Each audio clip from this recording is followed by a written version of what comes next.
În căutările mele o să văd de ce au curs ceva lichid de pe mașină. Am improvizat o rampă din 4 bolțari și 2 dulapi de scândură și m-am băgat sub mașină.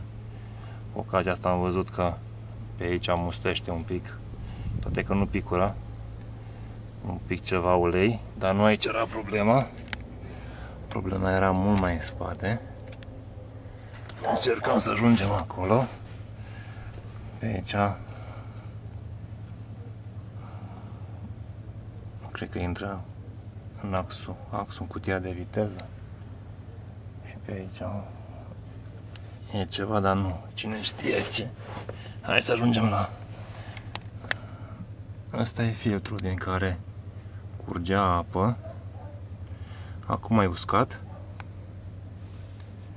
Astăzi nu mai curs apă când am dat drumul chiar și la ventilator cum a curs ieri. Ieri și alaltă ieri când am fost la munte. Și dacă mai înaintăm un pic, vedem un furtun. Aici. Trebuie să-l și prind, să-l văd.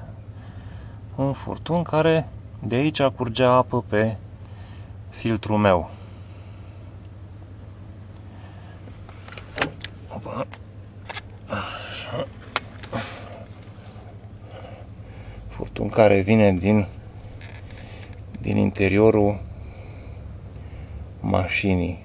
Sper că se vede prea mai o poziție.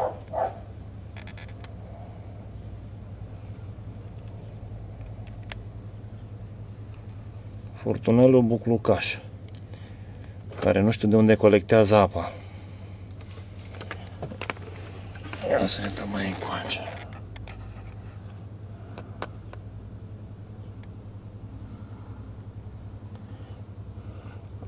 Deasupra lui sunt două furtune mai groase, care iasă și ele din bordul mașinii. Hai să vedem și pe deasupra. O să încercăm să ne extragem afară.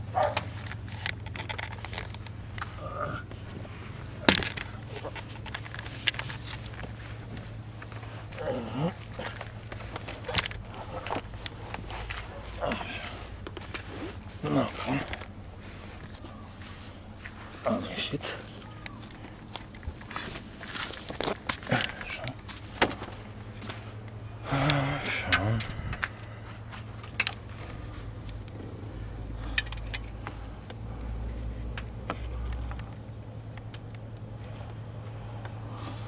Astea sunt cele două furtune care le luminez cu lampa.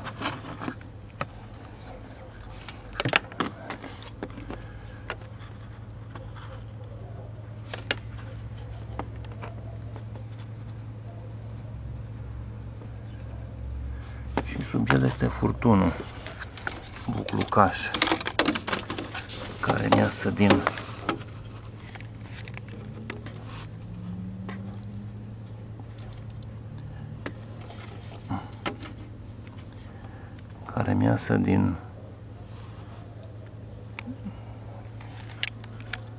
așa. Se vede? Se vede? Pune mâna pe el. Ăsta.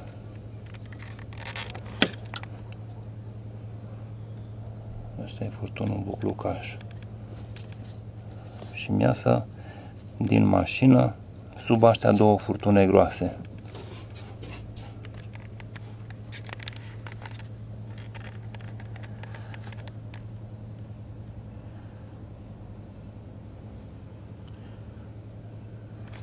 Și am mai văzut ceva interesant. Un furtun care e blinduit și stă aici degeaba.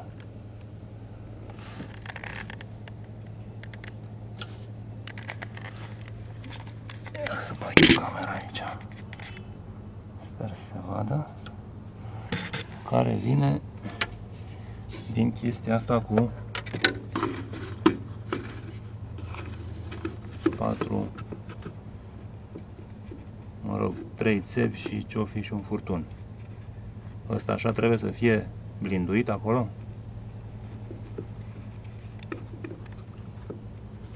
De acolo unde bate lampa, de acolo vine furtunul.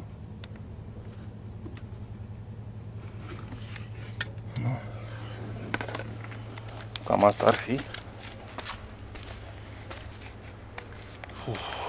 Asta mi și rampa de conveniență. Să sperăm că îmi spune cineva de unde mi-a curs apa aia. O fi condens? Să vină din mașină? Mai vorbim.